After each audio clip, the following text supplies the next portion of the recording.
DJ Smallwood, Slingin Dirt Media. Found my way back in a bluegrass state. I'm somewhere in central Kentucky, sitting here with the Rooster, Dustin, Linville. Man, hey, thanks for taking the time and having me on here, man. Yeah, I appreciate you having me. I know we've been trying to get together for a while, and glad we could actually find some time here. You know, it happens. I mean, there are so many guys. It's like we talk, and it's just a matter of getting the planets to line up, which I hear they're about to do or something. Anyway, it worked out, and here we are.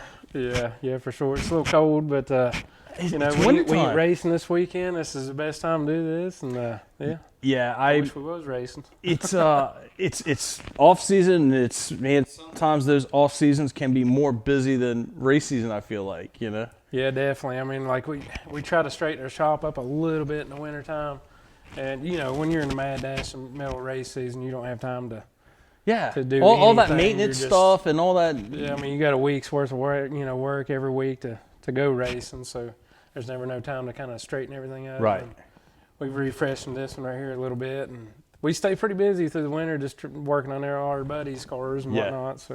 So is this the crate, not the super? This is a crate. Yeah, we sold the super car. This is one of our cars we built right here, and this is the OG. We call this an OG because this is the first one, and it's kind of a Frankenstein car, but it's one we've raced all year as a crate car. Sold her super.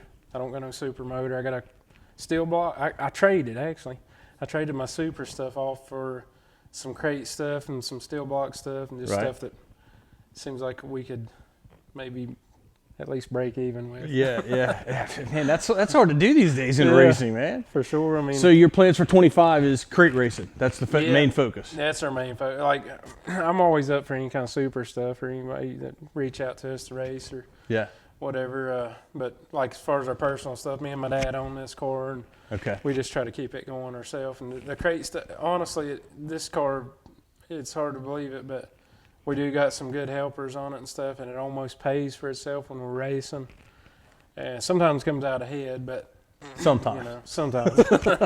Sometimes. But, yeah. So this is a far stretch from where you started. Tell me about that. Yeah, definitely. We whenever I first started racing, I think it was like 2000. I was racing go-karts. Okay. And my dad raced for like 6 years, maybe 4 or 5, 6 years. I don't know. And he raced bombers and a little bit of modified, a little bit of late model. I swear, he raced junk. He raced stuff he just put together, or that he built himself, you know, or just somebody else's crap. And, right. So you guys build a lot your own stuff. Yeah, like it's just like back to even this car right here. You know, we built this one, and the first modified I ever raced, Dad built it. We used to have a jig set back here, and Dad's built he's like. My dad, I tell everybody, he's like low-key Kevin Rumley. Okay. He is so smart, but he's real quiet. Yeah. So you'd never know. You'd never know, but like he's a self-taught engineer basically. Okay. And just I kind of leave him alone when he gets up here pedaling on the cars and stuff. I come in and we go test some collaboration. Some of them work, some of them don't. You know, some of these checks in here has been on stuff that I know there's rules made about nowadays. Now we know why. But we was able to win a little bit before they kind of caught on. But yeah. Dude, I love some of those stories about why there are rules. Yeah, that's every rule you ever read. There's a reason, and there's a person behind that rule. Yeah. But it seems like nowadays the rule books are 10 pages long. I don't read them because they're too much reading. It's too much. I just wait until they say, "Hey, you can't do that." Right. I'm like, well, I didn't know. Somebody needs to come out with maybe they have, or maybe I'm just lazy and thinking about it. They have the audio books. Yeah. Can I get the audio?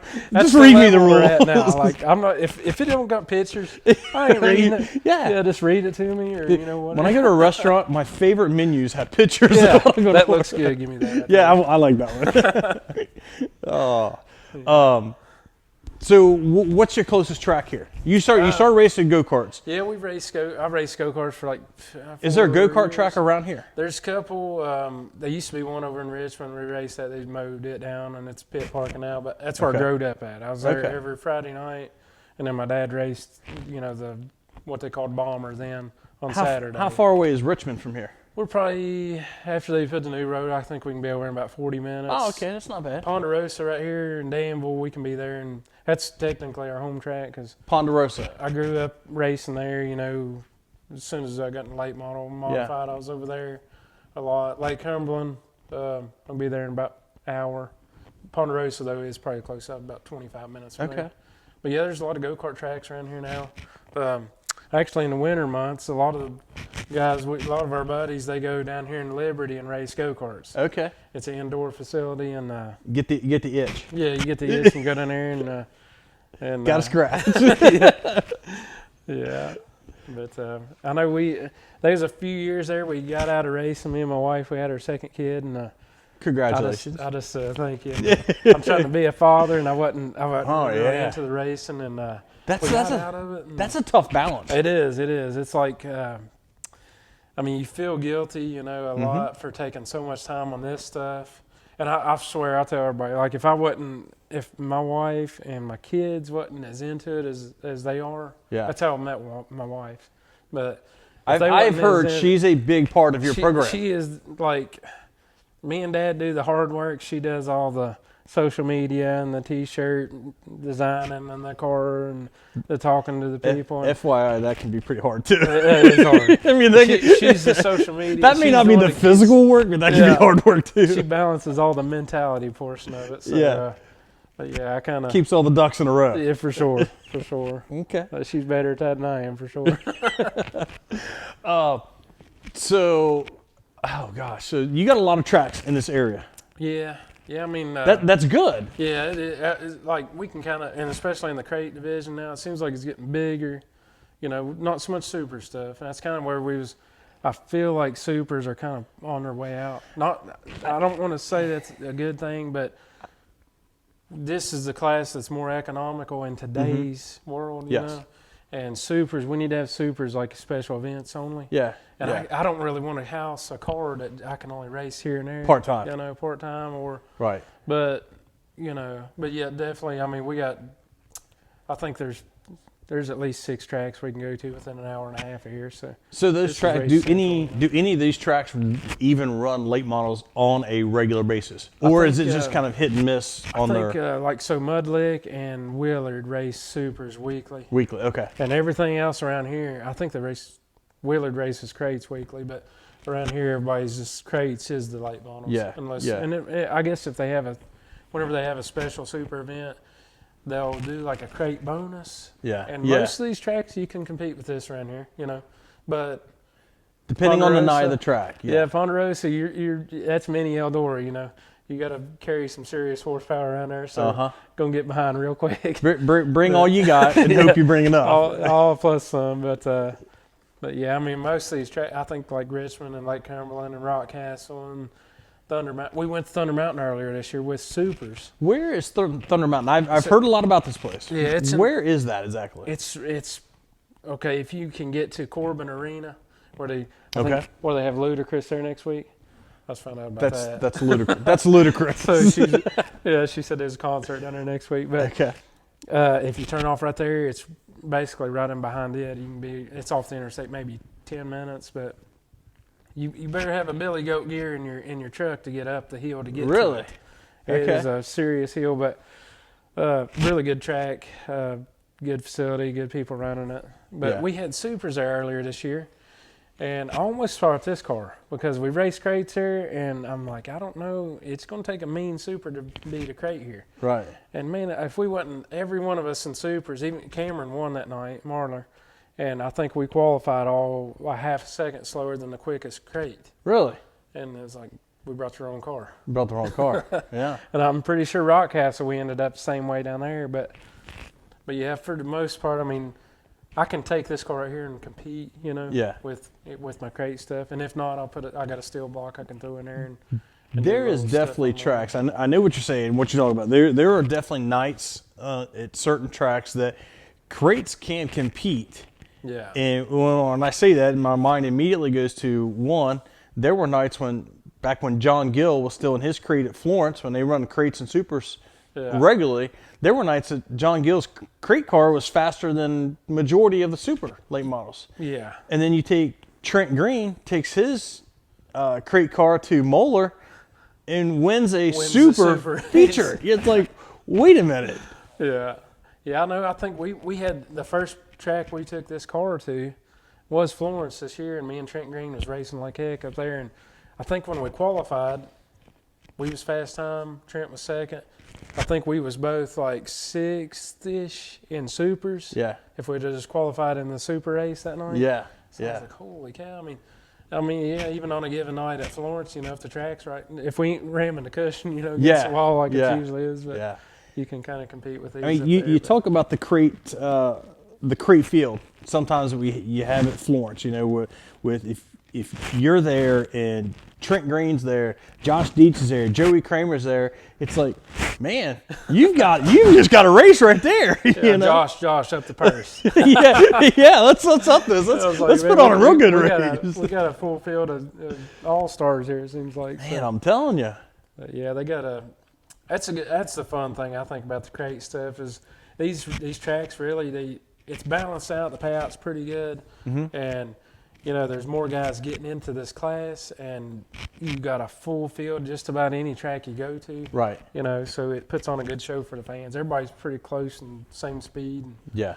To me, it's like go-kart racing because if you go out there and jack up, you might be 5th. You might be leading, and the next lap you're like 5th, and you're like, oh, hell, I need to do that again. Yeah. So it kind of brings back the go-kart stuff to me because it puts more in the driver's seat. Right, right. Your mechanicals, you can only do so much to the car because you only got, 400 or whatever horsepower. So right. That's the downfall in the supers. Nowadays, like, you can kind of buy your speed. You can. I ain't gonna sugarcoat. Like, there's guys out there that I know aren't as good of drivers as they're showing, or there's drivers out there that I know can go better than what they're performing in today's time.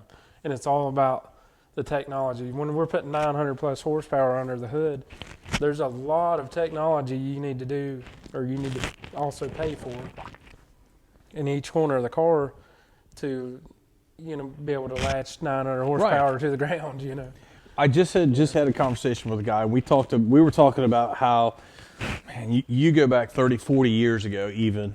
That seems like a really long time, but maybe not even that far back. That's how old I am. That's how, It makes me feel So, okay, so you've seen it. I know you've seen it. Like how Ingenuity used to really win a lot of races. It wasn't so much about how much speed you could buy or buying this part and bolting it on. But we feel like now we're getting to that point where now everybody's kind of doing that. So now you've got to bring that ingenuity back to, okay, I've got the same thing everybody else has got. What can I do to make this better? Yeah, we got you got two main chassis manufacturers, Longhorn, Rocket, and in the big leagues, the national levels, a lot of those guys are sharing information. Sure. You can watch these races on TV, and these guys are, you could stop time and take the shocks and springs off, put it on a load machine, and they're probably within 5 numbers every corner. Yeah. It's just the way it is. They're all on the same package. Like you said, we got to do something different. Yeah. Or you're just another field filler. Yeah. If you don't capitalize on your qualifying performance, then you're mediocre the rest of the night. The rest of the night, and that can be detrimental. So like, I would love to see. I was born in the wrong era. I wish I was born in like the '80s because, especially like I say, where my dad's he's so technical on. He is a self-taught engineer, just plain and simple. Yeah. So back in them times, whenever you did have to build your speed, and we was in Rayburns and junk flying 3 wheels in the air and on swing arm stuff. Yeah, and like you didn't have shot guys, you didn't have tire guys, you didn't have. Everybody had kind of a, just a chop shop motor builder. Right. We didn't have all this that we do now. Right. And it really made you be able to use. You felt like you was riding a bull in there. You had to be able to drive a little bit. Right. So I wish I was back in that time. But, and then, like I say, in the supers, I feel like we can carry our own weight when we do race the supers around or whatnot. But at the same time, I don't have the sources like I need. Yeah. And I'm not a beggar, so I don't want to go looking. Man, I'm not good at that either. I was always horrible. I'll try to figure it out myself, and figuring out yourself nowadays does not work. Yeah, it just don't cut it in the supers. So there's got to be a good balance there. It's with the super late models. I feel like you have your national series. Now we have a few different regional series, and I always feel like there's damn near hardly no weekly late model races. So now you got your teams that are late model teams. It's either, all right, let's go crate racing, or we're just. Yeah, I mean, if you got a super, you just like you just said. I mean, unless you live on around one of these tracks that races weekly, you're either going to sit idle till something comes around here. That's where I'm at. Like, I don't really want to travel as much because we got kids and they're in sports and everything. Yeah. And if you want to sit idle, more than you're going to race, then that's the thing for you. Yeah. But you're getting behind if you're not racing every weekly with that super motor because, whenever they do bring supers in around your area, you're going to have a super. You're going to have a Ricky Thornton or you're going to have a guy that they're off this weekend and they're going to be there. They're going to be there. Yeah. I mean, just because super racing is so scarce, weekly, to be able to race them, you're going to have to travel a little bit, and it's going to be a event paying enough that some hot dogs. You're going to draw a name here and there. Yeah, for sure. So it definitely it makes it a little tough. And I get the racetrack side of that is, hey, they want to pull a couple of big names like that to mix in with their regional guys, so those names draw fans. Yeah, So I get that too. But now when you get a couple of those bigger names, now you just limit the field a little bit too. It's going to be harder for your weekly regional guys to get that win. They got to really work their ass off for it. Yeah, for sure. I mean, when those guys come in, I tell everybody, like, whenever these guys go to Florida and race, by the time we get our season started, they've got a full season under their belt. Yes. They've already got their stuff figured out. They've already rebuilt cars or trash cars or whatever by the time we're opening our year up. Yes. So let alone the stuff they figured out, but just the comfortability in the seat they're sharp. I have said this many, many times, and I know it's expensive, and I know it's hard for weekly regional guys to even go down there. It's expensive. And not only that, now you're racing with the best of us. So not only that, it's hard to get enough laps, but man, any teams that can go down there and just get some lap time, get some seat time, you've knocked off the winter rust. You're back in the swing of things. When you get on the gas, you're knowing what to expect versus guys that are, okay, our season here now is just now starting.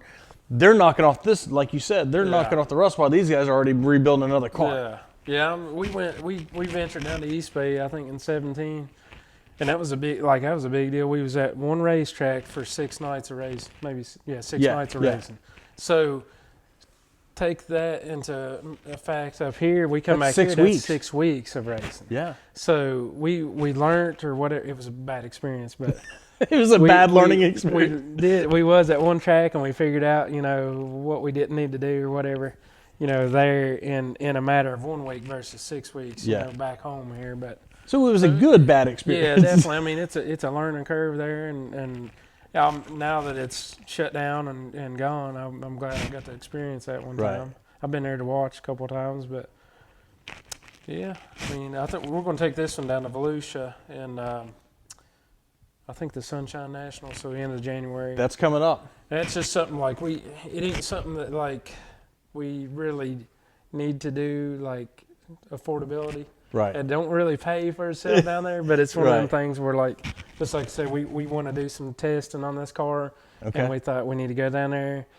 and do a little testing, and then when we come back, you should be right where you're at. You should be right where you need to be. We kind of got a little bit of a jump start, or kind of know we need to keep going the right direction where we're at. Yeah. Or change something before our season starts here. So. Or hopefully you don't have to, but if you got to rebuild a car. Yeah, exactly. You got time. Right. I mean, I haven't really done a whole lot to this right here. I'm going to change some panels on it and whatnot or before we go. But we need some. This guy right here, me and him, Rogersville Dental Center. He's got the second one of these cars that we built. Okay. And so he's going to go down there with us, and it's kind of like a chassis, like, I don't know, we're kind of doing a little tuning between the two of us there. I felt like we've had to try to figure these out on our own all year, and we've kind of. So you'll have somebody else. We'll have somebody else kind of go off. So you'll have some info that you guys can go back and forth and trade on. Yeah, for sure. Just like I said, that last race we had this year. We was at Rock Castle, and they had a crew chief race. My dad hasn't raced in 20 years. So perfect. We go out there, we win our race. He gets in the car, and I'm like, track's rubbered up. Just Yeah. Don't blow through the rubber. That was the longest 8-lap feature. He keeps going in the corner and he's blowing through the rubber. And Oh, no. I'm like, oh my God. I What did I just tell him not to do? Like, you could, it was almost, autopilot for you. Yeah. But no, it told me how good the car, or how good we've done right here. Is he hasn't raced in 20 years or even sat in a car, and he was able to go out there and win that deal. Yeah. And it helped us too, like me and him both, just like you said, where he's kind of, what about knock Josh off the table? We can't do that. So, probably wouldn't be the first. So, where he got to kind of get in the car too, he feels the stuff that I feel. Right. And we kind of put our heads together and trying to see where we can better the cars at. And then, like I said, Brent Cornett, the Rogersville Dental Center, he's only raced his car once, but he drives a lot like me, so he don't get to race as much, so we can kind of transfer everything we know onto his car. And how long has he been racing? I think he actually started in 2016 or something. Okay. He was a drag racer, I believe, and okay. him and his dad. Okay. Super, super good. So he's converted. He's converted over. We got him on the dirty side. So. Yeah. He lives down in Tennessee, but he's a real smart fella. Owns a dental office. He's a little bit younger than I am, and he's doing something right. Oh, he's got it going on down there. So if you need any teeth worked on, you need dental work. That's the guy. Okay. But, so you've drove a lot of different cars. We talked modified, some bomber action, some super late models. Which is your favorite? I feel like I love modified racing. I don't like where it's at right now because at the same time it's kind of like supers right now. It's definitely a lot like supers right now. Yeah. I think it's that and supers. I mean, they're pricing themselves out of business. I mean, that was my favorite class just because, it was that class where you had a little bit too much horsepower for the tire you was on, and it brought the driver back into it. So you could kind of watch the leader mess up, and you're like, if I can capitalize on him, I can go around him. But are modifieds easier or harder to drive? That's by far the hardest thing I ever drove because everything is basically stock, but then you got a lot of ponies under the hood and a little shiny tire. The brakes suck on them, But, it's like a jacked up street stock or something. Oh man, there's a few of us that does this from time to time, but I know like Victor Lee done it a lot too. But when you race a late model and then you try to race a modified the same night, you get that modified and you're like, what? This thing steers like there's something wrong here. Yeah, I mean it steers like trash, and the braking is so delayed on it, and it takes you a couple laps. That's a big adjustment. Yeah, that's a big adjustment going from horsepower difference, which I guess now the modifieds are getting close. I mean, they're close. Yeah, they're not that far off, but what you're putting on the surface is way different. Exactly. Yeah, I mean, half the tire. Steel blocks nowadays is insane. Steel blocks. That's another one. I mean, that's like with the late model. That's why I say we was wanting to get. We traded around and got a steel block, but I got me a motor that if they do have a good super race around here or something, I got something I can run there, and it's topless outlaw legal. So if I want to go down and run in Tennessee with them guys, I think there's a 12,000 win race at Wartburg. That's one of their deals. We'll try to just throw that in for it, but it just seems like it's more economically affordable for just a full-time carpenter. We do construction work, so I think. So that's what you guys do for a living. Yeah, we butcher wood every day and do stairways, entertainment centers, manhole. I don't put a lot of stuff on the internet, but we work like crazy hours. You know? I take pictures, but it never makes it to the internet. Yeah. But we just done. We have to get the other boss on that one. Yeah, we gotta get her on that. So we just done. Anybody that's a Kentucky fan know this guy, but we just done Mitch Barnhart's house. Okay. He just built a big mansion in Frankfurt. And we was working on it I don't keep on the basketball stuff too much, but I know he had a lot of heat on him with the Calipari and the Pope deal. And then on top of that, he's trying to build a house. So he's got a lot going on. Yeah, he had a lot going on. But I'm going to assume you're talking about basketball, right? Yeah. So he's probably he had more heat on him than I guess anybody in the whole UK athletics because he was the director over.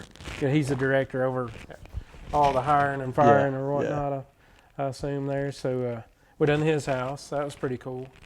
I didn't know, he's trying to talk to me about basketball, and I'm like, you know anything about race cars? We can talk about that. We got to find something we can talk about. But yeah, that was pretty cool. So when I need to upgrade my table, I mean, we can fix that. I was kind of looking. I mean, it's a little seasoned. It's a little seasoned, man. It's starting to actually it's coming in just right. I think About you got good treatment. Another 40 laps, this thing will be dialed in. Yeah, that's right. No, it's I tell you what, this has been a great piece for something that I actually have no money in, and it's served its purpose perfectly. Yeah.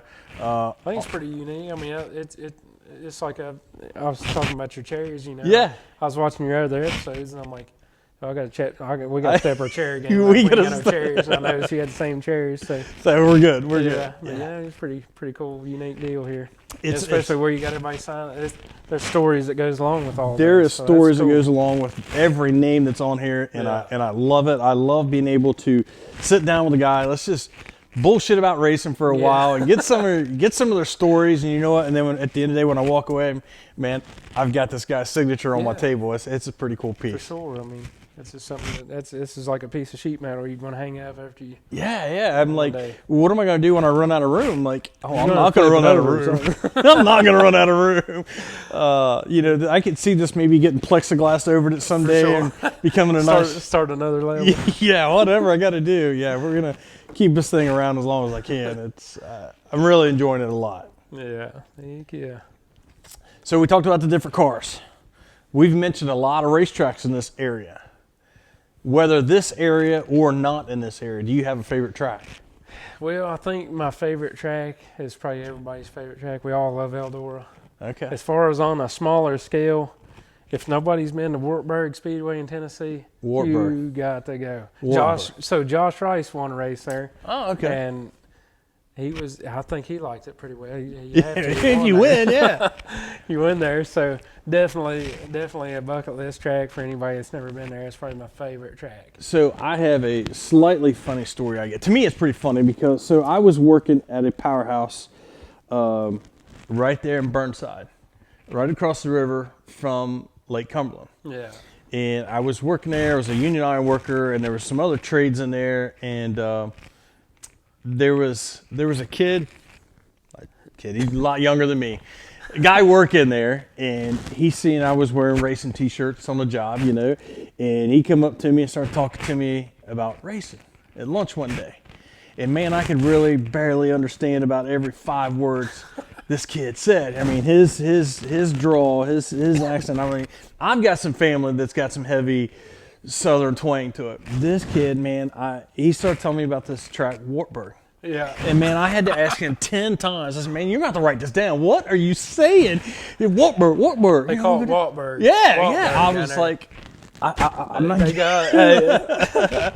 I'm telling you, if you got you got to drive through a little town to get to it that's got one little stoplight. Yeah. And the courthouse is right here. So when you swing in there to get into it, very tight. When you swing in to go by the graveyard to get out there, very tight there. You'll drop off the road. But once you get in there, it's it's down in a hole. It's got tier parking that's built into the. I've seen some pictures, and I may have seen a video of the place. But yeah, we went down. I think we've been down there a couple times. We've had a couple pretty good races there, and then I think they're racing maybe supers once this year. I'm not sure. Okay. But we are definitely going to go down there for the crate. Okay. They got some crate stuff, and then that big steel block race, and we'll go down there and race it. So yeah. I haven't been in a couple years since 2020. I think is when Josh won that race there. So that was it's a good one. Yeah. If anybody, I loved 411, and I hated it shut down. Somehow we got the track record there. I'm not a track record breaker. You're not a track record breaker, me. but you did there. We did there. I think what happened there was. You caught the wind going downhill. Oh, man. Well, I had confidence in what we built because we took a car here it was a Rocket, and I didn't really like how it was performing. I thought, well, this is me because everybody else is fast in them. So Tim Logan, he said, we'll just get you a chassis. This one came from Eric Wells, I think, got it from Bruce, and it went through. I don't think it ever made it to Rocket. Okay. This was like a collab car or something. So he said, there's something going on with that thing. So we'll get you a car straight from Mark. So we get a car at his shop. We take all our components up there to build it. Yeah. We built this car in 18 hours. It was insane. Like the crap that we stayed up all night long. And I think Richmond had a race that night. And Tim said, we could probably get this thing done, go down there. And I'm like, hell no, I'm not taking this thing. Brand new car down there. Are you kidding me? No way. You know, that's the last track we need to take a new car to. A brand new car to Richmond. New car. Yeah, to I the mean, the body paperclip. looks like heck on it, but, you know, I don't want to take a new chassis down there. So they had I think it was a 10,000 win at 411 the week after that. I'm Okay. like, let's go to there. You know, that's a good, smooth Let's break track. it in there. You know, you don't really get Right. super dirty there. We get down there, and this track is gumball wide open. It has a hole going in turn one. Me and Matt Henderson sitting on the fence watching hot laps, and he's like, somebody's going to turn over in that hole over there. I'm like, is it that bad? Like, I race here but like once every year or something, you know, once a year. Yeah. He's like, oh, I've never seen it that treacherous over there. Oh, I'm great. like, here we freaking go. We got a new car, and this Brand new track's car. That's all I gumballed need up. to hear. And we go out and hot lap, and I give that thing everything it's got. And I'm like, holy cow, it's to the floorboard. And I come in, and I think we was 6th or 7th overall. They had like 44 cars there at night. So super good field. McDowell, all them guys there. And I come in, and I'm talking I had Tim Logan with me. That made me feel really good because I had my dad, I had Tim Logan, I had Rick, you know, that works with Tim. So that made me feel really good. They was there. That was the car builder. He knows everything about rockets. So I'm like, hey, you know, I'll just do my part. We might have a chance. We might have a chance here. Let's So do I get this. out, you know, and he said, what do you think? And I'm like, man, I don't really know. The car's perfect. Like, I just need more horsepower. I couldn't spin a wheel out there. And I'm like, we got to pick up something. We're like 7th, you know, 6th, 7th. So he's like, let's just put your new tires on the back, and then we'll go out there and qualify and just see where we stack up. So we pull out to qualify, and when you drop down in there, you know, you're coming to the green. So, Yes. you know, no hesitation. Right. So I'm floored down the straightaway, and I'm like, it goes through my mind. The last time I had a car this stuck, this big, and this hard was Bulls Gap in like 2014 when Jackie Boggs set me up on my Schwartz car, and he said, ain't a car down there going to beat you. And I went in a corner, and it didn't turn. And I'm freaking wrecked all the heck. Oh, no. So that's in my mind. I'm like, It's in your mind. last time I had a car this latched up down the straightaway, it didn't turn. So I'm floored. I'm like, I tail whip it and sling it. Feels pretty good. You know, we rip a good lap. McDowell's in the infield because he had fast time over on Group A. Mm-hmm. They come on there and say we had fast time Group B, you know, and overall. Oh, okay. And they said, we got a new track record tonight. And I didn't catch the overall part. And I'm like, damn McDowell, he must have been ripping, dude. You know, like, I don't toting the think I mail. done anything better than that, you know. And I come in, and they was like, you broke track record. And I'm like, yeah, ain't No way. Yeah. Because that's not me. But Yeah. I hate to see that place shut down because that was one of our favorite That was a racy little joint. Yeah. It was always smooth. I mean, a lot of the guys that like to, you know, I don't think Josh liked it quite very well, Josh Rice, when he was there, because there's never a cushion there. Yeah. It's just, I feel like he went there a few times, though. I've seen him race. He was there a couple times when he was there, and it's a very finesse track. Everybody feels like dog crap out there. You just don't feel like you're latched up because it's so greasy, slick. Yeah. You know, like black slick. Dude, I'm telling you, everybody, you know, Florence now has the lip, and you gotta bang the boards and all that stuff, and the cushion. Dude, Florence used to be nothing but a finesse track. I mean, I know it used to have that black ice, man. It was top to bottom. Yeah. I always just wanted the opportunity to get in those 100 lappers up there. Oh yeah. And start the feature. The north-south. That was me. I just loved that black slick, and then I know, like, me and Austin Lay was talking there one day, and he said, man, why haven't you been coming to Florence? And I'm like, I just ain't really worked out on our schedule. He's like, is it because it's like against the wall?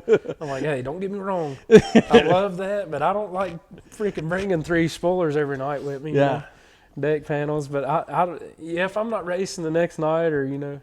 Steve Casebolt said he's got more important things to do than replace T-bars. I think in 2022 we took a Longhorn car up there, and we was no good all weekend. Dad was getting on to me. He's like, God dang it. I was coming in kind of, he was wanting me to run the bottom. Yeah. And I'm like, I can run in on the bottom, I come out on top. I can run in the middle, I come out on top. Yeah. I'm just going to the top.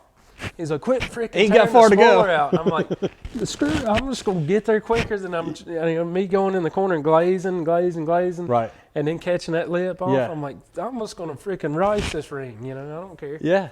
And I think in the non-qualifier deal, we was fourth, fifth for a minute, and I got up there and started ripping that because everybody's kind of running around the bottom. I'm like, man, I'm not a follower. Right. I'm just going to go up there and do my thing. Then I blew the whole spoiler off, and I was like, I've glazed these tires over bad. I had no idea the whole spoiler was gone. You got no downforce. And I'm like, I just got to go up here, and it was the funnest probably race I ever ran at Florence. Yeah. But I beat the absolute dog crap out of my car. Yeah. It was fun. I had a modified. I raced for quite a while, and one of the best nights I ever had, and I think I might have just finished inside the top 10 or 11th or something like that. But I started on the tail. I think I transferred in from maybe a Consi or something and caught the tail or whatever. So, and it was a north-south weekend, so it was after their feature, and that's what I had. Best. And I wasn't normally a top side guy. I was maybe that middle to bottom feeder kind of guy, and I just got up there. It was like, well, this is where it's going to be, and I just drove it through. It was like, man, it wasn't as bad as I thought, and I was passing cars. I remember going to Trent Green afterwards, and he had spun out or something happened. He went to the tail, so we got to talking afterwards, and I knew I beat him. I didn't know by where he finished. I said, well, man, where were you at? I said, where'd you finish? He said, right behind you. I was like, he was on me. He was running the same line. Yeah. I had that happen at a. Do you remember the track out in Brush Creek? Yeah. Brush Creek, Ohio. Yeah. So we took some street stocks out there one time. Florence had rained out, and I had a buddy of mine, Spencer Watson. They had a couple of factory street stocks. They went to Warrior and were building these cars. And Spencer and a couple other Spencer had it going on. At Florence, I had nothing for Spencer. I mean, if I stayed on the same lap, I was doing something good. I mean, I was probably going a lap down because I just didn't have the equipment or whatever. So we tow out there, and we're parked next to each other. We go out in our heat race, and I don't know if it's second row or wherever I started. Two guys in front of me, kind of, I'm not going to say they checked out. I could stay with them, but you never lifted. I mean, you just put that thing on the floor, and it was just all the way around. This was back when it was the big tri-oval. Yeah. I'd never seen a flag stand because you're always in a hiked up turn, So I knew Spencer started behind me. Yeah. So we pull in after the heat race, and he never passed me. And I'm like, damn, man, what's he got going on? It's like, man, what? We pulled in, we pull our helmets off. I looked through, and I said, what's wrong? And he said, nothing. I said, well, what's wrong with the car? He said, nothing. I said, well, where the hell were you at? He says, I was all over behind you. He said, I couldn't get around it. He needed that same line. And the sweeping, the diving, and up and down. Yeah. He said, as long as he stayed in my tracks, he could stay right with me or get close or draw me in. But he said, as soon as he got off to go around, I just suck you down. Yeah. It was like, hey, you had to have that one line. Yeah. I'm not gonna say the track was the one lane, but it was just, it was on the floor. You just don't lift, and it's like, it made it hard to get around. But I felt good that night. Man, I've went there a few times since they've reconfigured it with that egg shape, but I know the first time I went, I walked up and I was like, what? Where's the dang racetrack? Yeah. Because the bleachers are so far back right there, but I know Jackie Boggs used to like go on that place. Oh, he did. They said he tore it up there, and we got a funny story about, we was talking to Jeff Gullett this year. Yeah. It's brought this memory up, but we was at Rock Castle and we was going to go to Rush Creek that next day. Yeah. For Jackie's race, and I said, "Are you all going up there?" And he said, "I think Jameson might go." He said, "Justin don't like that place." Yeah. And I said, he's raced there before?" And he said, "He went there when it was that big track." Yeah. And he said, he come off track there, and he said, he said I was talking to him when he come off track, and he said, "What do you think there?" And he said, "Well, you look pretty good in 1 and 2, a little tight, and 3 and 4 wasn't worth a damn in 5 and 6." And he said it's just where he said that track's got freaking 8 corners. Yeah. Yeah. I said I called it. Finally, I think I took the checkered flag coming out of turn 29, or something like that. I don't know how many laps it was, but it was like there was no straightaway. Yeah. But it fun as hell. It looked like it had been a blast. But oh, it was. I mean, that was was probably one of the most fun times I ever had in a race car, dude. I mean, I'm telling you, dude. I'm not kidding. I said when I said you put it on the floor, I probably hurt my little motor. That thing was probably like guts hanging out of it. It was tongue dragging. I mean, you put it on the floor and just turn that wheel like this the whole time. And you're up and down. I think Jackie won one of them Harleys up there and lost power steering like halfway. And I was like, how in the world did you drive it? And they said he was trying to sign his autographs after the race. Yeah. And couldn't even hold his pen. And, God. But and then Delmas Conley was leading one up there one year, and Jackie drove around him. They said they was going so dang fast. And I think RJ or one of them asked Delmas after the race, said, why did you let him go around you? He said, if he wanted it that bad, he could have it. He said, I was going fast as I wanted to go. There's just certain tracks that just carry so much speed. Yeah.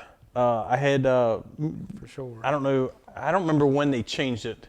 I know it's been a while, but I had guys tell me stories about like Brunswick, old Brunswick, when it was, I mean. Was it like 170 mile an hour or something Lanigan went? Yeah. I think it was the fastest ever recorded on dirt. That's insane. Cause I can't remember if Daryl told me this or it might have been Francis told me this. He said, man, you're going down straight. He said, you feel like you start levitating in the car as you're going so fast. I'm like, God, that's wild. You know, like my kids, they give me a hard time over this stuff, but like roller coasters, water parks, anything that I'm not in control of, I don't get on it. Really? I'm out. They laugh at me so bad. They're like, everybody's like, how do you drive a race car? I'm like, right. I'm controlling everything in that car, and I'll go as fast as anybody wants to go, as long as I'm controlling it. Right. That roller coaster crap. You got no control over people that. Putting these together. I don't do heights. I don't do the water slides. If I can't control it, man, I can't do it. I just don't do it. But okay. they give me. So this takes us into our next little spot here, talking about Dustin outside the race car. So you're not the guy that's going to go. We're not going to Kings Island and jumping on the stand-up roller coasters, huh? You know that little guy down there holding all the purses and the bags and that's me. That's you. So we're not going to go bungee jumping together. Never. No. Never. She's calling me into getting on it. We went down to Gatlinburg and for our anniversary, and we walked by this chairlift thing like 4 times. She's like, yeah, we're going. The gondolas like, go up and down. I'm not riding that piece of crap. Look at that sway. Piece of crap. I'm like, yeah, thing's been here since the freaking 60s. And she goes over and gets in line. She's like, well, I bought the tickets. Now we have to go. And I'm like, well, you just wasted your money. I'm going to sit right here. And she's like, no, you'll be fine. And I'm like, don't even. And peer pressure me right into that freaking thing. Did you? Yeah, I got on there. And then we get going. And I guess somebody was taking forever. And they stop. It's really high up. And I'm like, I'm getting aggravated now, you know. And we're coming back down. I see what the problem was. Somebody brought a dog on there. Oh. So we had to wait for a dang dog to get on the chair. So they let dogs ride that? Evidently. Huh. I mean, I never thought about it. I was afraid they would jump off, but yeah, they stop us on the highest part over top of the rock, you know, the little creek. Yeah. I'm like, growing up, we always went to like the county fairs and stuff like that. Yeah. So they always have like the Ferris wheel, and you know they got to load them things one at a time. So at some point, you're always going to be at that highest peak while somebody's getting on and off, and you're just kind of sitting there hanging out. That's not you. That's not me at all. And we got an oddball deal right now because Shay and our 2 daughters, they all want to ride this stuff, and I'm like, slingshot, dude. Nobody took after me on this crap. So here I'm like trying to figure out we need a friend to go with one of them here, so we can do two riders, you know. But have you ever watched some of the slingshot videos? Oh God, yeah. Like not doing it, huh? No way, never. I got a guy trying to talk me into, and I'm considering it. I'm not saying yes, but he said, let's go skydiving. I'm like, oh God. I'm like, I don't know, dude. You know, like I can get on the airplane and stuff. It's weird because I'm terrified of heights, man. Flying's easy. Yeah, but I get in there and I look out the window and I'm like, well, I don't know why this ain't bothering me. We're all dead, I guess. So I'm We're just living in the moment. So far. Yeah. I don't want to get to hover at level where we might survive this. No, kill me. Like before I even hit the ground. That's instant. I don't even want to see it coming. But yeah, that's me. I'm and then like we deer hunt every fall, you know, and I'll get up in tree stands, you know, 20, 25. No problem with a deer stand. No problem. I don't know what the deal is, but Man, I was taking one down. Like I was taking a tree stand down one time. It was a big 2-person stand, and I had it put up on kind of a hillside the wrong way. You always lean your ladder into the hill. Right. Not sideways. Not the opposite way. I do because I'm trying to look this way. I don't care if I might slide off here. Well, I about died. So I'm like laid down on my belly trying to unstrap, and we're taking the tree stand down. Yep. After it sat there all year, and my dad's down at the bottom of the ladder. And he's got his feet on it, And I got my belly. I'm slid under the seats trying to get this ratchet strap. And I undo this ratchet strap. This thing slides down the tree like 6 inches. Felt like 6 foot. And then Dad's down there. And I'm like, oh my God, I'm dying right here. I'm dying. I know. I'm freaking all wadded up in this contraption, knowing I'm fixing to go 25 foot over the hill right here. And I freaking about had a panic attack. My whole body just went in shock. Like if you're up on elevation like that, 2 inches can seem like 200 feet. Yeah. That's like we get up on walk boards and stuff. If you got a 2x and you step off that 2x on your walk board, you might as well fell and hit the ground. Your heart definitely skips a beat. Died. You know, you know it. Every time Dad's like, man, that 2 inches is a lot when you're that high. Watch that first step. Yeah, for sure. But so you do a lot of deer hunting. We do a lot of deer hunting. We get into it pretty big time. I'm a better tour guide or hunting guide than I am a deer hunter because Shay kills every year, and she's the killer. You're just the guide. I take her where she's school teacher, so she only gets to go just on the weekends, and me and my dad will take off the week. Yeah. And she capitalizes, seems like every year, opening day or next day or whatnot, and right. I got to wake her up so she can shoot. Hey, somebody's got to do it, right? I'm the hunter, and I'm like, hey, you gonna wake up and kill this deer? You gonna kill this deer? Hey, I got one sitting here for you. You gonna shoot this thing? I got picture evidence. Okay. Falling asleep. Falling asleep. I was like that. I'm like, man, that's got to be fake. The guy sitting there asleep at the next to the tree and his cooler and everything. The deer's coming up and looking in his cooler and everything. What's going on here? Guy's sitting there out. Yeah. That'd be me, probably. Man, I have fell asleep in a tree stand before, and when you wake up, that's the scariest feeling you've ever felt in your life. Really? Because you're like, you're in a tree. It takes you a second. You're in the woods. Where am I at? I wasn't just here. I didn't fall asleep here, Yeah. But then you look around you and there's animals around you. I've never fell asleep in the deer stand. Yeah. Dad told me, he said it never fails. He get in his deer stand, every time he light a cigarette, here comes a deer. Yeah. He said, people say you can't smoke and deer hunt. He said, every time he lights a cigarette, here comes a deer. Yeah. Every time. Every time. What's your favorite music? I like, not hard rock, but I listen to rock. And it's got to be new. Okay. Dad turns this thing into classical freaking 1970 rock and roll, and everything in here turns black and white, and race cars turn into A models. And okay, yeah. I'm not into the old school rock. I got to have the new stuff. But I like, and then some of this country. I'm not country. sure. Yeah. I'm lost. I'm not sure where we're at with that. But yeah, I like Hardy. I like Dylan Scott's good. Yeah. I like Hardy music a lot. But I'm not sure, but they call it country, but it's like, that's not what what country I'm used to hearing. I don't know where, I kind of like it, but I don't know where we're at with it, but whatever genre it turns into. But I'm feeling, and I'm cool with some Jason Aldean. Yeah. It's Morgan Wallen, okay. It's like it seems like a rocking country, maybe. I'm not sure. I don't know what you consider Jelly Roll, but his stuff's pretty good. Yeah, I don't know, but yeah, it's not bad. Yeah. I'm into it. He don't look like a country man, but maybe he is. I don't know. Right, dude. I can show you some of my playlists, and you'd be like, you're pretty confused. Yeah. You really. Oh, some days I've got bluegrass on. I'm like, we're in Kentucky. It feels right. Yeah. I've got some of my playlists is the old skating rink music, the old school jam stuff that people are just like, that's like 1980s break dancing stuff, and then I've got my Metallica and Lady Gaga, and it's back to back, and they're like, what the hell? Yeah, my kids, they like all the girliest. I get in a Jeep, we're going somewhere, and I'm like, can we turn it on something that's not as feminine? Yeah, you're not a Swiftie. They put their earbuds in, and then we're listening to whatever. Okay. Me and Shay kind of like the same music, so it works out pretty good. All right. What's your favorite food? Favorite restaurant? Favorite restaurant. Fast food, I like Raising Cane's best. Cane's is hard to beat. I'm man. a chicken eating machine. Yeah. They call me the Rooster, and I eat my own kind, I guess. Yeah, there you go. But, Cannibal. Yeah.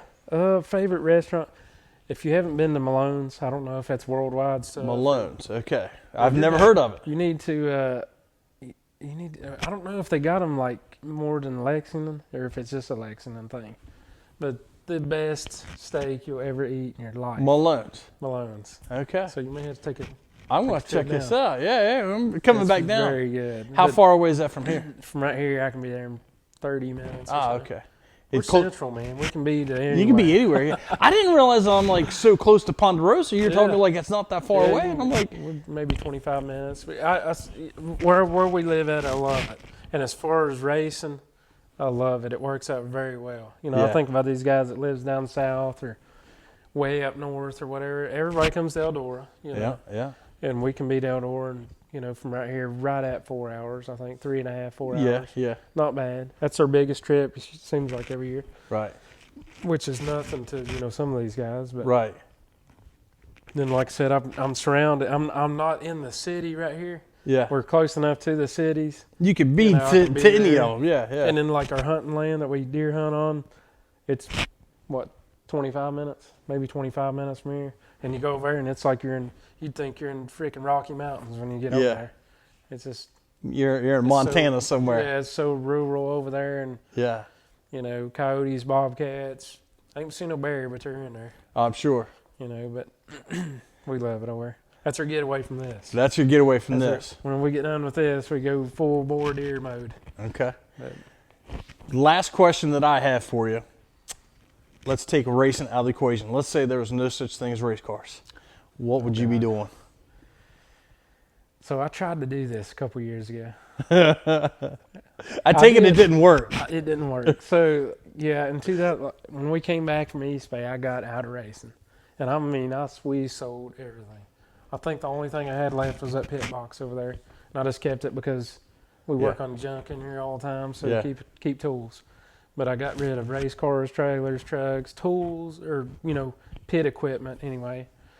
And during that time, I'll just tell you how much racing costs right here. You know, too. But we was out from 17 to the middle of 19. I quit in January of 2017, so you might as well say 16. Okay. And I got back into racing in the middle of 2019. And during that time, not spending money on race cars, we built onto our house. We bought 60 acres of hunting land. We built shooting houses on them and a cabin on them. We got a cabin. We got a 3-story cabin in West Virginia that is also on hunting land. Nice. That we built. And so you're really setting up the tour guide. Yeah, we was just going to go. I wanted to get out of this and get into hunting big time. And then we got connected with Whitetail Heaven Outfitters, Tevis McCauley. I'm not sure if he's going to be on the car next year because he's a little windy sponsor, I'll tell you that. So we got an opening here. Okay. But I don't know. If I wasn't racing, like I said, I tried to kind of blend in. I don't know how to communicate with people. I'm not very good. If you're not talking about racing. If we're not talking about racing, I'm not a good initiator on starting a conversation because I have no idea what to talk about outside of racing. How about that weather? How about that ball game? I don't know. Yeah, I tried to get more into my work, and I got so into my work that it was like making, just like I said, we either worked nonstop during that time that I had no time to really enjoy life. Yeah. And then, you know, if I wasn't working at work, I was working on building here or land or something. Cabin. You stayed busy. I was just gone. So I thought, what the heck? You know, I mean, yeah. This is nice. It was nice because we had money to do this stuff with and time to do other things. But at the same time, this was like this was my stress relief. You know? I could get in this and kind of not think about other things in life. There was still a void there. There was still a void there. So I don't know if I didn't race, and there's going to be a time come probably sooner than later because my kids are into sports and whatnot, and that I won't race because, like I said, they're into it, but they're not. They're girls, and I don't want them to race. So whenever they get to doing whatever they want to do with life, I'll probably not race no more. So when one of them comes to you and says, "Dad, I want a go-kart. I want to race." God. What are you going to do? I can tell you what I did. I know. It would be hard just because my dad was so lenient on me, you know, and got me a go-kart and stuff. And I think he only done it because he was racing, and he thought, well, heck, if you want to race, you know, I ain't going to race and you not race. Because no doubt, this is a ton of fun. This is the most fun you can buy legally. You can buy legally. This is it right here. You're not going to top it. So, I don't know. I mean, they've got dirt bikes and go-karts and all kind of junk around here to ride on, but I don't know. Our littlest one is going to be the one that's going to probably ask me eventually to race because she loves it. Yeah. My oldest, she's I don't know. She don't like deer hunting. She's not into none of the killing. So she hasn't found her niche yet. Yeah, she's a big time soccer player. So we do the soccering with her, and then I don't know, man. I don't know what I'd do if I didn't race. Probably. I'm a fanatic about trying to figure out how to make money. You'd find another way to make money. Obviously, we're terrible at financial So you hate money, is what you're telling me. If you hate money, if you want to go broke, you know, get a race car. And if you love to work, get a race car. If you just want to work every freaking spare minutes that you have, get a race car. Or get buddies that has race cars so you can work on everybody else's stuff too, you know. It's a circle of life. It is. My dad had made the mistake in getting, I had a go-kart. And then that's how I got into racing. And I mean, I just grew up around it, and that's what I was going to do. And then I looked back and realized how much time and partially how much money I spent. And I came home, went to my dad's one time, and he had my oldest daughter, Haley, he had her a go-kart out there. I cut it in half. I said, soccer balls, pom-poms, basketball, anything else you want to get her, not a go-kart. I was thinking, I know where that heads. Yeah. I know. I'd say if it would be hard for me to tell them no, because I try to give them anything they want. They're good kids, but if I could ever do anything, I'd try to keep them out of racing. Yeah. It's just so expensive. We all love it, no doubt. Or do something different in racing. Yeah. Like be a pit reporter. Do something. Yeah, if there was a way to make money racing, it's just like, I mean, me and my dad do construction work, and he's getting older, and I don't really work very good with people. I don't know why. I'm just always, if I got to teach you how to do it, I'm just going to do it myself. Yeah. So I'd say when he's not working, I'll just take on the work that I can do my own, you know, on myself or on my own. And I've always thought, you know, I could probably make some kind of career out of racing, whether it's in the official side of it or on that side of the fence of it, or get paid to go to the races. Get paid. What's just like the Anthony Burroughs, you know? Mm-hmm. That's one of the most respected crew chiefs in racing right now. The guy's pretty good. And I raced him, so it makes me feel real old. But I raced him like it's 2011 or maybe, and he was pretty freaking good. Yeah. So I'm thinking like, man, how in the world? How would you go from racing to going to a crew chief role? You know, there's part of you that would feel like you failed in your driving portion of it, but now he's looking like the moneymaker. He's looking like the moneymaker. He's seen that he can make a living out of that rather than spend his money. Mm-hmm. Mm-hmm. So. And he still gets to go to the races every week. Yeah, still gets to go to the races. You know, don't have to go out there and get beat up, you know. Or I tell you, the driving part, I miss. Definitely. The paying the bills, I don't miss. Now I get to go to the racetrack every weekend and leave with money in my pocket. It's not too bad. If it would ever flip roles where I could be doing that right there, I'd be like, yeah, I'll probably never race again. Yeah. I mean, like I said, we tried to drive. I've drove. You've drove for a lot of people. 4 guys before, and like we'll do a percentage deal, but they're like everybody I drive for. You know, we're so hands on because we do it ourselves that I think in a way it sticks out to them when we drive for them that we actually do work on it a lot for them, and that just comes with it, you know. Yeah. But a lot of these guys, man, that's hired wheelers, they they couldn't change a tire. Yeah. You know, and that's where we're at with racing nowadays. Yeah. Is it's just like Some guys show up with the helmet bag, and I don't feel like that can be as respected as if you know how to work on the race car. right. I enjoy How many of that those part, guys you can know. actually build their own race car if they had to? Yeah, I mean, if they could actually build their own just like this, we built our own car right here, and I feel like it's pretty competitive, really. You know, it makes you feel like you're doing something above and beyond. You know, Right. it ain't like nothing else out there, so it's pretty unique. Well, 25 like it. season will be here before we know it, and we'll ready. find out. I'm ready. You're ready. Ready to let her rip. So yeah, hopefully we can have a good year. Sounds make good. some money. I like it. Well, good luck with that. We'll wrap Appreciate things up. Before we do, this is your chance now. I always like to give my guys who do you need to thank? Any sponsors, help, all that stuff. Now's the time to, hey, let's show them appreciation. Yeah. Okay, I need to try my dad first and foremost. He's the only reason I race. And then my wife is right there by my side through all this. I met her selling my shirts, you know. So it's a pretty cool story there. But my dad and my wife's my biggest supporters by far. I've got a couple guys that helps me, Greg and Wyatt and Ethan Whitus. That's who's going to probably be right here. Whitus Contracting. He races a little bit too, and he does a little bit of sponsoring there. And Renegade Race Fuel, Tim Short Auto Group, Schaefer's Racing Oil by Doug Smith, Graphic Impressions, Rogersville Dental Center. That's my buddy Brent Cornett. He does a lot for us there. Linville's Finished Carpentry, that's us. They do a little bit. Acceler Raceware, Mountain Dew, Wayne Bone Racing Supply, Poske's Performance Parts, Octane Race Products. Those guys do a ton for me. Octane and Poske's. If you need anything, you know, reach out to Todd or Jordan up there. They do a lot for our race team. And who else we got? Bluegrass Radiator.